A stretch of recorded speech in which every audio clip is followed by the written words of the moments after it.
Te decía, está con nosotros Raquel Saed, académica de la Universidad Iberoamericana y conductora del podcast Hablemos de Estados Unidos, Stephanie Naro, consultora geopolítica, Nathan Wolf, ex embajador de México en Singapur e internacionalista, y Cristian López, director del Búnker de Estudios Geopolíticos CGEO. Gracias por su valioso tiempo. Gracias. Estamos analizando lo que sucede con las redadas en Estados Unidos, las manifestaciones que están programadas para el día de mañana. Raquel, ¿cómo se interpreta esta nueva ola de redadas y represión migrante? Pues se interpreta como algo que no fue provocado, para comenzar, ¿no? Pero es un tema que tiene que ver con una ruta que se le estableció a Trump a través del Heritage Foundation con el Proyecto 2025, ¿no? Este famoso documento que pues se puede ahora revisar porque ya está abierto a todos, donde se establecía que en 180 días se tenía que tener una cantidad de deportados, indocumentados, y que era parte del proyecto, ¿no? Como muchas otras cosas, ¿no? Como, por ejemplo, el tema del aborto, que no se hizo durante su administración, sino fuera, pero gracias a al cambio de los jueces fue lo que pasó. Entonces, había varios temas ahí que fueron importantes, pero eso es lo que está llevando a Trump a mandar a las redadas. Hay varias cosas ahí, ¿no? Porque manda a ICE, que es este organismo del gobierno federal, a que vaya y detenga a los migrantes. Se manifiesta la comunidad alrededor de manera pacífica y luego se les aumenta a violento, ¿no? Y entonces se capitaliza de manera mediática, principalmente por los medios como Fox News, y se ven a los Weymouths ahí en fuego, ya ardiendo, y se habla, Los Ángeles se está quemando otra vez, ¿no? La bandera de México. Ahora sí, como recordando los fuegos de enero, y con las banderas, ¿no? Y creo que una de las cosas más importantes es cómo se utilizó políticamente y dentro del discurso y la retórica, y estamos hablando de J.D. Vance, por ejemplo, que quiere ser el presidente después de Trump, y dice algo que a mí me llamó mucho la atención y que me sigue reverberando, que dice algo así como, es muy grave ver a alguien que lleva una bandera extranjera atacando a las fuerzas del orden, ¿no? Y con esta forma de decirlo, lo que está diciendo es que tenemos la justificación para atacarlos de regreso. Claro. La zona donde sucedió esto es una milla cuadrada, es simplemente en la parte del centro donde está el detention center. Y donde hay toque de queda en estos momentos. Exactamente. Que lo estableció, ¿quién? La alcaldesa, que es demócrata, Karen Bass. Claro. Y también el gobernador, ahí tiene un punto muy importante, donde el gobernador ahora está ganando, tiene un impacto político positivo debido a que está ganando visibilidad, un gobernador de alto impacto y de alto perfil. Nathan, en un espectro de figuras demócratas ausentes, justamente el gobernador de California, pues ya hay quienes hasta lo perfilan para poder ser quien pueda llegar a la Casa Blanca. A ver, no olvidemos que California es el estado más grande de Estados Unidos, económicamente, en población, es el que más tiene votos en el colegio electoral de Estados Unidos. Es un estado donde el presidente Trump también perdió, por menos margen que en otras ocasiones, pero donde sí perdió. Entonces digo, esto como para poner el contexto político en dónde se desarrolla y qué significa California para la política nacional de los Estados Unidos. Sin duda se están dando muchos errores tácticos de todas partes, no solo de los demócratas, de los republicanos, todos están cometiendo, yo creo, resbalones que le dan argumentos al otro. El presidente Trump ya tuvo también que salir a decir efectivamente que estas redadas masivas donde ataca a trabajadores del campo, a trabajadores de la industria de servicios, particularmente de la hotelería, del hospitality, pues no es una buena estrategia porque es gente que lleva 20, 25, como él mismo dijo, 20, 25 años trabajando de manera correcta y que lo que ellos buscan son criminales. Claro. Entonces creo que ahí eso es algo bueno que empieza a suceder, por lo menos dentro de del discurso y de la retórica. El gobernador Newsom creo que ha actuado también dentro de los márgenes que la Constitución le da, él reclamando que conforme a la Constitución de Estados Unidos a él le corresponde decir si se despliega o no la Guardia Nacional en California. Están ahorita en una disputa legal, la había ganado momentáneamente el gobernador, vino la apelación del gobierno federal y ahorita está en la cancha del gobierno federal el control de esto. Yo creo que las cosas positivas, lo más positivo, si es que puede rescatarse algo de esto, es ya el reconocimiento del presidente Trump a la valía de un gran número de migrantes en Estados Unidos. Stephanie, ¿estamos frente a un Trump debilitado que gobierna desde el conflicto para evitar que se note la falta de resultados? Definitivamente sí, y esto lo vemos en la arena internacional. El dólar está perdiendo su valor adquisitivo y Donald Trump necesita demostrar fuerza justo cuando el mundo está demostrando que Estados Unidos ya no tiene tanta como solía.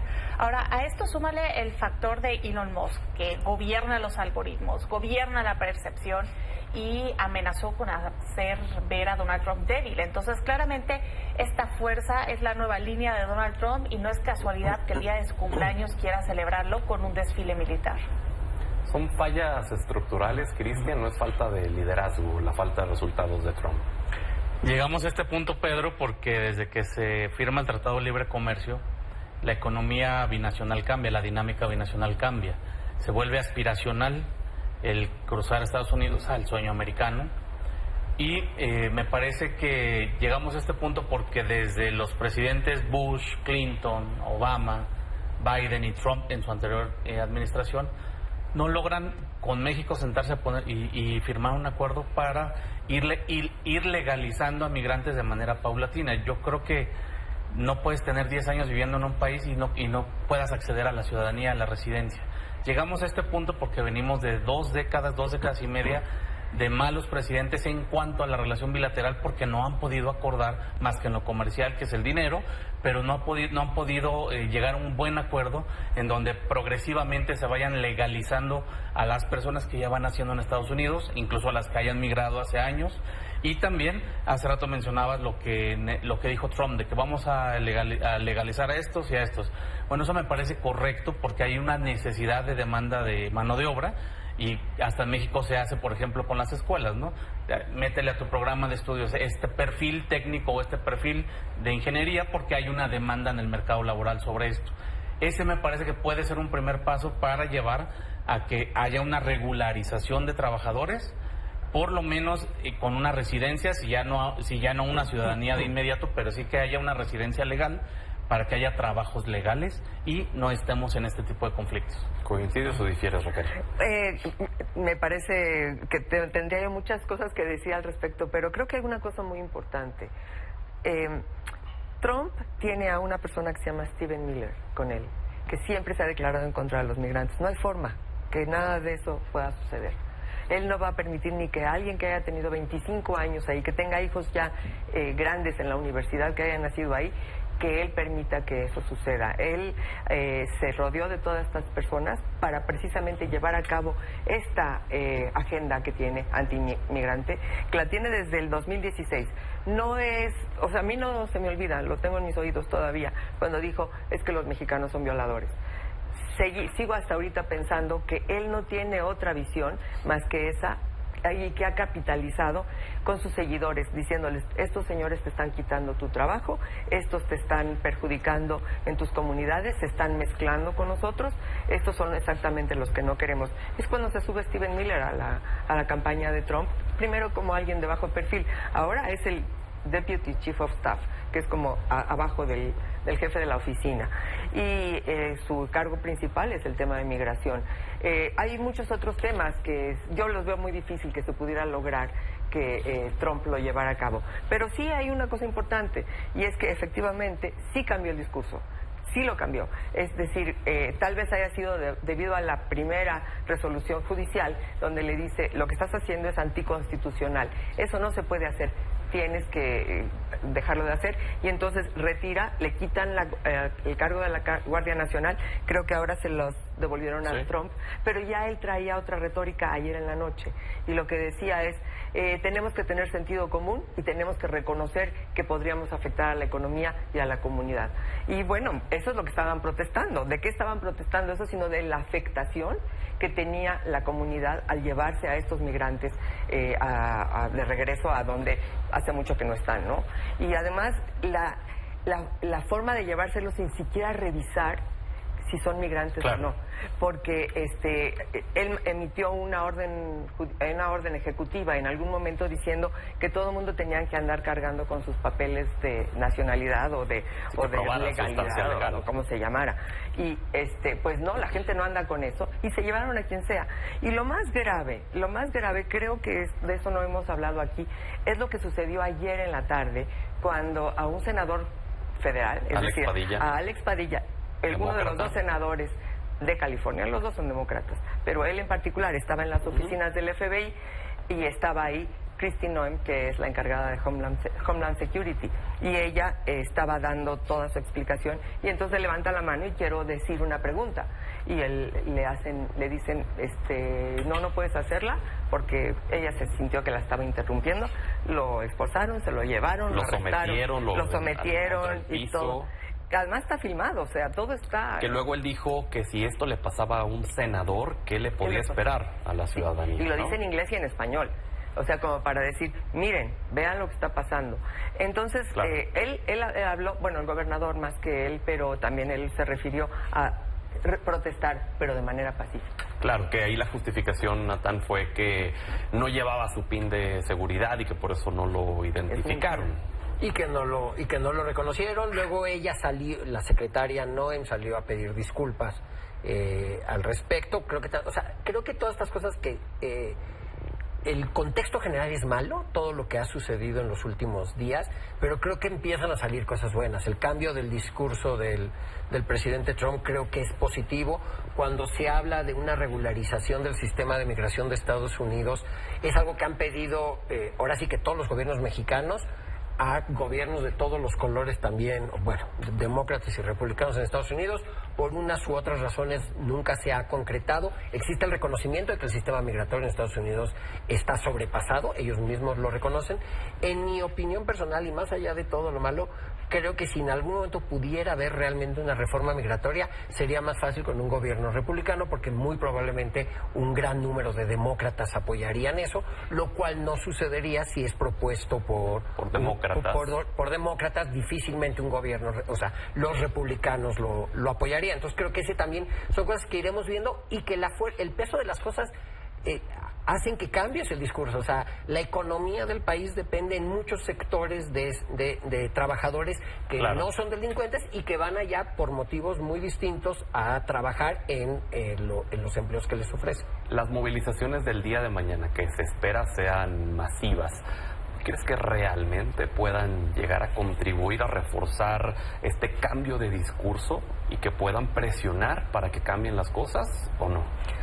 Pues mira, como dijo un expresidente de Estados Unidos, es la economía, y no repito la segunda palabra que dijo, la que realmente hace que las cosas se muevan o no. No sé qué tanto las manifestaciones, sin duda van a estar en todos los medios estas manifestaciones, pero es el peso de la economía lo que hace que cambien o no su discurso, y lo vemos claramente en esta última situación en California. Stephanie, ¿qué piensas al respecto? Mira, es que estamos hablando de Donald Trump como si solamente fuera Donald Trump, pero Donald Trump es un síntoma. No hay que olvidar que el 55% de los estadounidenses, según la última encuesta de Gallup, están de acuerdo con las deportaciones masivas. Entonces, de alguna manera es un eco de la sociedad actual. Ahora, vámonos al ámbito geopolítico. Hay dos factores muy importantes que no quiero dejar de decir. Cuando vemos banderas de México ondeando en una manifestación, eso es geografía invertida. El muro se rompió desde adentro y nadie lo veía venir. Y es que Estados Unidos va a empezar a tener los mismos problemas que tenía Canadá, que es un país con dos culturas y una no está reconocida. Entonces, la fractura es desde adentro, Pedro, y esto es algo a lo que Estados Unidos no está acostumbrado, a esa inestabilidad social. Luego, otro punto importante, lo que significa California para Estados Unidos, ¿no? Obviamente tiene gran población, tiene una gran cantidad de votos en el colegio electoral, y hay que recordar que las elecciones de medio término ya están casi a la vuelta de la esquina, son en noviembre del 2026. Entonces, obviamente es una batalla territorial a ver quién le cumple más a los estadounidenses lo que quieran, y también, obviamente, el tema de la militarización de la seguridad. Nos habla de un estado de excepción. Esto no es orden, es un estado de excepción en los barrios latinos, y qué casualidad que esto ocurre casi 36 años después de la masacre de Tiananmen en Beijing, donde el ejército, donde se usó el ejército en contra del pueblo. Cristian. Mira, sí me tengo que regresar unos pasos porque me parece que estamos haciendo sesgos de encuadre un poquito, ya un poco politizados. ¿Por qué sucede esto que estamos viviendo en California? Y vale la pena que la gente en su casa lo sepa. La 10ª enmienda te dice que las facultades no delegadas a la Federación se le delegan a los estados o al pueblo. Bajo esa enmienda, California puede no apoyar las redadas de ICE. Es decir, y en la ley SB 54, específicamente California del 2017, prohíbe la colaboración con el ICE. Específicamente porque California, y también hay que explicarlo, es un estado santuario. ¿Qué significa? Que hay cierto nivel de tolerancia, para no decir de impunidad, porque pues, hay algunos delitos que no se castigan, pero hay un cierto nivel de tolerancia a la gente ilegal, incluso se le da acceso total a servicios, puede sacar una ID para Drive. Entonces, si bien California no está obligado a cooperar con el ICE, eso es perfectamente constitucional, también es cierto que California no puede obstaculizar el trabajo de ICE, ni del FBI, ni del Homeland Security Investigations. Entonces, ¿qué está sucediendo aquí? Que cuando llegan los del ICE, porque los agentes, cuando llegan los del ICE y se topan con estas protestas, que están incitadas por Black Lives Matter, por otros grupos como Unión del Pueblo, que es un grupo chicano de corte marxista-leninista, sindicatos. Entonces, los demócratas sacan a sus bases a las protestas. Sí tiene un cierto toque de artificial el tema de las protestas, porque California dice, a ver, no vas a venir a mi estado a hacer redadas, pues la supremacía constitucional, aunque no les guste, le da la razón a Donald Trump. Ya un juez federal de California ya le dio la razón a Trump. Okay. Ya le dijo al gobernador de California, tú no puedes impedir de manera inmediata el acceso de Guardia Nacional ni de los Marines. Y el argumento de mandar a Marines y a la Guardia Nacional es porque ya los tenían atrincherados a los del ICE con bombas Molotov, todos vimos las imágenes de las piedras que rompieron del piso de las banquetas. Entonces, para resguardar la vida de esos agentes que ya estaban atrincherados, es por eso que mandan a las fuerzas de Guardia Nacional y de los Marines. ¿Las víctimas son los agentes del ICE? No, en las protestas violentas sí. Las víctimas siempre, en este caso, es porque hay migrantes que son víctimas en México. Tú no te levantas un sábado y dices, ay, mañana ¿qué voy a hacer? Pues me voy a cruzar ilegalmente a Estados Unidos. No, tu vida debe de estar pasando por un montón de cosas para que tu familia y tú digan, nos vamos, ¿no? Tu estado, tu municipio, tu país en algún momento ya no te cumple tus necesidades básicas, claro, no satisface tus demandas esenciales, entre otras cosas económicas, muchas cosas y demás. Pero el migrante que se va es una víctima, primero del país que lo expulsa o del país del que es migrante, porque no le genera las condiciones ni las garantías básicas. Yo creo que cualquier mexicano que tiene por lo menos lo esencial para vivir ama tanto a su país que no se va, ¿eh? Pero entonces en estas protestas fueron los agentes en estas las víctimas. Protestas, ¿perdón? ¿Fueron los agentes las víctimas? Los de la ICE estaban haciendo su trabajo, ¿eh? Luego llegan estos grupos que no necesariamente son mexicanos. Digo, si yo veo un grupo de Black Lives Matter agitando la bandera mexicana, pues no me hace mucho clic, la verdad, Pedro. Okay. También me parece que hay una parte de donde hay víctimas reales en las redadas que finalmente hacen su trabajo los de la ICE y luego mandan estos grupos organizados que son de los demócratas para inflar a su gobernador, que ahorita dice que ya es el candidato presidencial, y como nada sincronizado, perdón que me haya extendido, medios internacionales y de Estados Unidos ya lo ponían como el gran candidato. O sea, ese tipo que le disimulen, aunque sea. Muy bien. Raquel y Natán los vi con gestos de desaprobación. No. Raquel. Primero adelante. que nada, la palabra, estas personas ilegales, las personas nunca son ilegales, nunca. Es claramente, no es el cruce es el ilegal, el cruce es ilegal. Pero las personas no son ilegales, son indocumentadas a lo mejor. Sí. Bueno, esto es lo que primero que nada. Segundo, bueno, el tema de la economía, Natán dice que es la economía. En realidad, en estos tiempos que estamos viviendo y desde que Trump está en el poder, desde la primera vez, todas estas polarizaciones que se han realizado dentro de Estados Unidos, y yo digo que también en muchos países del mundo, pero básicamente el playbook, la forma de hacerlo, lo maneja muy bien Trump, y es, yo digo, esta persona está conmigo, por lo tanto, estos que están en mi contra son mis enemigos, y estos son enemigos amigos entre ellos. Entonces, para comenzar, eso ya está muy mal. Y cuando tú tienes un chivo expiatorio, que en el caso que estamos hablando son los migrantes, pues es muy fácil.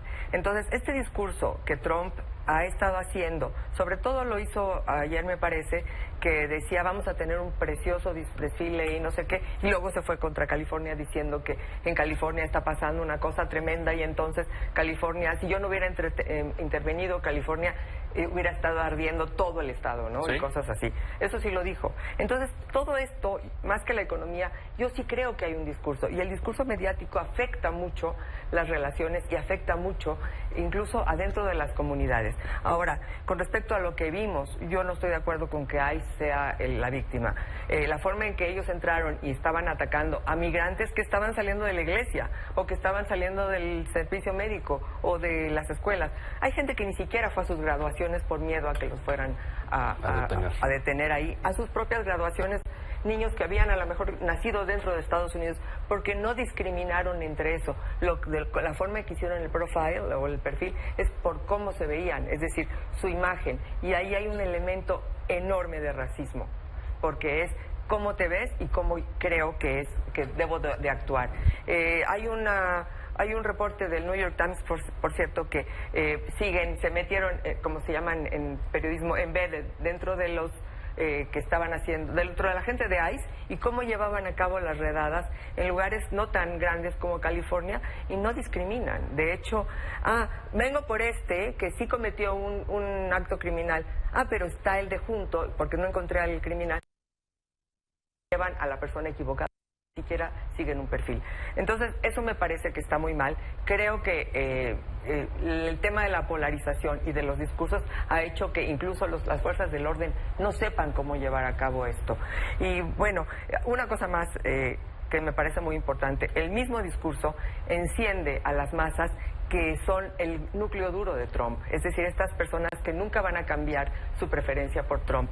Y estos están dispuestos a salirse de a lo mejor Carolina del Sur o Idaho o a esos lugares y participar en estas formas de protestar contra los que están protestando, ¿no? Valga la redundancia, y generar temas de violencia. Natán. Bueno, para alusión personal, cuando me refería a la economía, es el contrapeso que equilibra el discurso político. Eso es lo que quise decir, no el motivo principal. Sin duda estamos viendo que todo está mal aquí. También no estoy de acuerdo en llamar ilegales, o sea, nuevamente, conforme a la ley de Estados Unidos, no son ilegales, son indocumentados y cometieron una falta administrativa. La gran mayoría de los migrantes que se quedan de manera indocumentada en Estados Unidos entraron con visa de Estados Unidos y hicieron lo que se llama el overstay, se quedaron más allá del tiempo permitido. Los que cruzan la frontera sin ningún tipo de papel son la minoría de estos casos. Entonces, sí creo que es una situación muy compleja donde todos estamos metidos en el mismo barco, y tan es importante para Estados Unidos como lo es para México. Lo importante es encontrar ese punto medio de negociación donde son economías tan interlazadas, la mexicana y la estadounidense, que nos necesitamos mutuamente. ¿Cuál podría ser ese punto medio?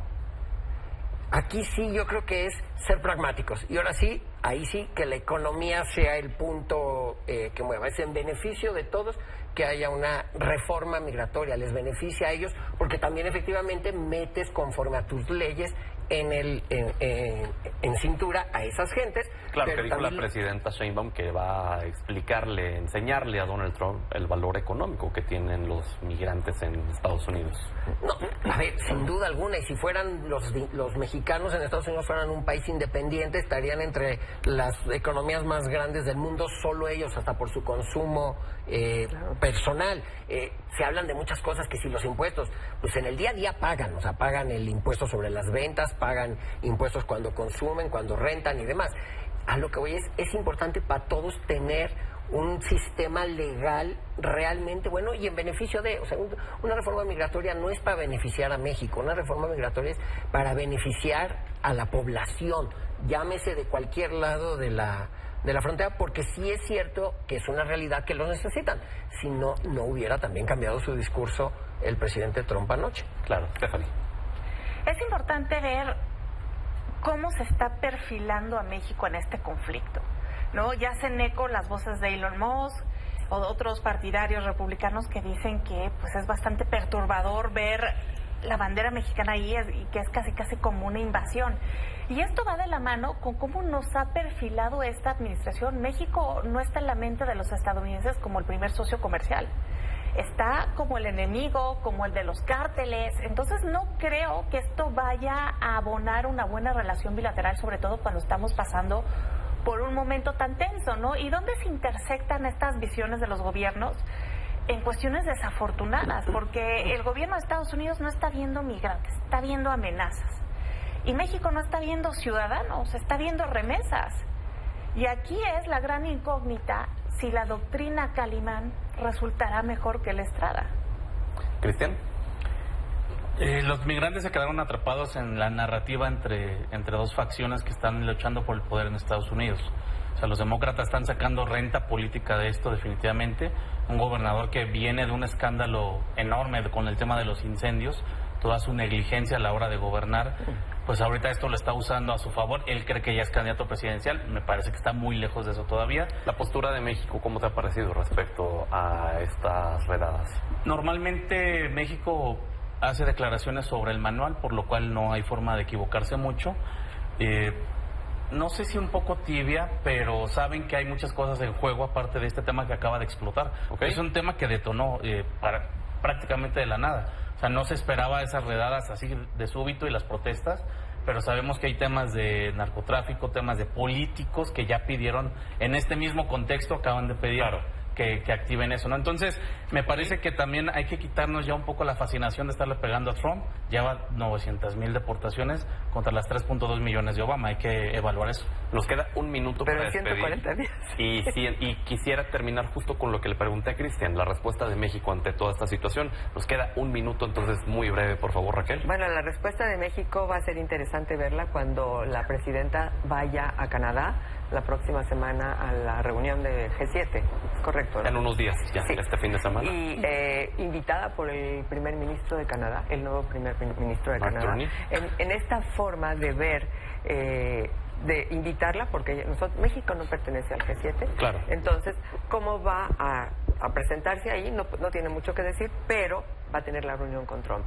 Y hay que observar que Claudia Sheinbaum no ha asistido a la Casa Blanca, no se ha prestado a todo este tipo de escándalo que se da en la oficina oval, porque si no, ¿qué trampa le pondrían? A ver, yo creo que la respuesta ha sido contundente y profesional. La verdad es que más allá del discurso político, tenemos 50 consulados en Estados Unidos que están haciendo una labor extraordinaria. Los invito a que vean, por ejemplo, las declaraciones de nuestro cónsul general en Los Ángeles. La verdad es que es realmente bueno. Stephanie.